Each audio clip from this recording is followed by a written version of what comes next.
देखिएगा, कंटिन्यू करते हैं। Angle formed n into 360 degree plus minus theta. इस फॉर्मेट में कोई दिया हो एंगल तो उसको कैसे सॉल्व करेंगे। सबसे पहले n की कुछ भी वैल्यू रख लेते हैं। देखिएगा 1 इंटू 360 डिग्री, हमने शुरू में बताया n क्या है, natural number. 2 into 360 degree, 3 into 360 degree, कुछ भी हो। तो देखिएगा 1 इंटू 360 को क्या लिख सकते हैं, 4 इंटू 90, 2 इंटू 4 इंटू 90, क्योंकि हमको 90 के फॉर्म में ही लाना है रूल में। 3 इंटू 4 इंटू 90, ये 90 हो गया, बाकी ये n होंगे। देखिएगा ये 4 हो गया, ये 8 हो गया, ये कितना हो गया, 12 हो गया। तो 4, 8, 12 सभी इवन है। इवन में नो चेंज का रूल लगता है। तो यहाँ पे अगर इस फॉर्मेट में है यानी into 360 degree plus minus theta, तो हमेशा नो चेंज का केस बनेगा। लेकिन इसके साथ साथ यहाँ पॉजिटिव और निगेटिव लिखे हैं, तो इसी के अनुसार साइन चेंज भी होंगे। तो जैसे कहीं लिखा है sine n into 360 degree plus minus theta equal to sine plus minus theta cos n into 360 degree plus minus theta equal to cos theta. Only positive, यहाँ निगेटिव नहीं होंगे। इसके पीछे रीजन है, अभी हम बताएंगे आपको। 10 n into 360 degree plus minus theta equal to 10 plus minus theta cot n into 360 degree plus minus theta equal to cot theta plus minus theta. इसी तरह sec n into 360 degree plus minus theta equal to sec theta. Only positive होगा कि negative यहाँ नहीं होगा। Negative का case आएगा तब भी यहाँ निगेटिव नहीं होगा, हमेशा पॉजिटिव होगा। इसी तरह cosec n into 360 degree plus minus theta equal to cosec plus minus theta.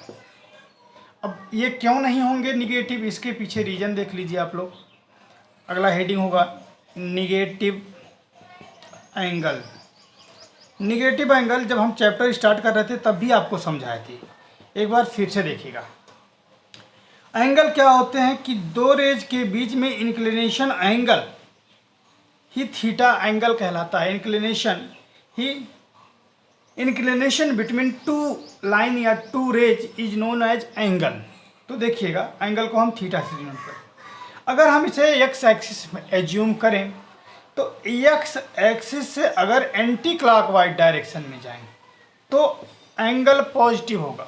अगर ये रेज इधर ऊपर ना होकर के क्लॉकवाइज डायरेक्शन में यहाँ नीचे होगा तो एंगल क्या होगा, थीटा निगेटिव होगा। तो क्लॉक निगेटिव एंगल हम हेडिंग डालें, इसका मतलब है क्या कि ये जो हमारा एंगल जो एज्यूम हो रहा है वो कहाँ से हो रहा है, निगेटिव एंटी क्लॉकवाइज डायरेक्शन नहीं, हाँ क्लॉकवाइज डायरेक्शन में मूव कर रहा है, मतलब एक्स एक्सिस से नीचे मूव कर रहा है।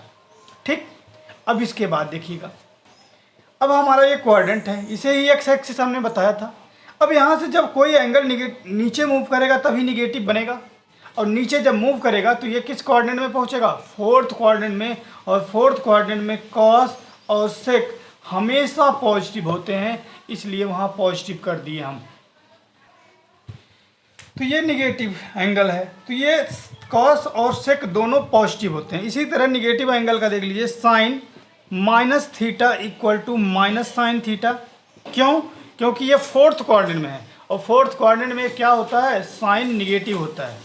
इसी तरह कॉस माइनस थीटा कहीं भी रहेगा तो ये हमेशा कॉस थीटा होगा। 10 minus theta equal to minus 10 theta. Sec या कॉट लिख लीजिए, cot minus theta equal to minus cot theta.